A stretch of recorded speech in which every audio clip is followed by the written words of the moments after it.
ஒரு கிராமத்தில் ஒரு விசித்திரமான பேய் இருந்தது. அது யாரையும் பயமுறுத்தாது. ஆனா யாராவது இரவு 12 மணிக்கு தூங்காமல் இருந்தால் மட்டும் அந்த பேய் வீட்டுக்குள் வரும். ஒரு நாள் விக்ரம் என்ற சிறுவன் இரவு முழுக்க மொபைலில் வீடியோ பார்த்து கொண்டிருந்தான். அப்போது திடீரென்று கரண்ட் போய்விட்டது. விக்ரம் பயந்து சுற்றி பார்த்தான். அந்த நேரம் ஜன்னல் அருகே ஒரு வெள்ளை உருவம். யாரு நீ என்று நடுங்கினான் விக்ரம்.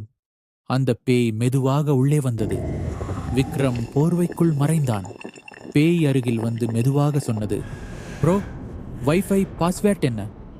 விக்ரம் மெதுவாக வெளியே பார்த்தான். என்ன?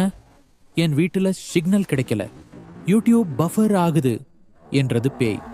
விக்ரம் பயம் மறந்து பாஸ்வேர்ட் கொடுத்தான்.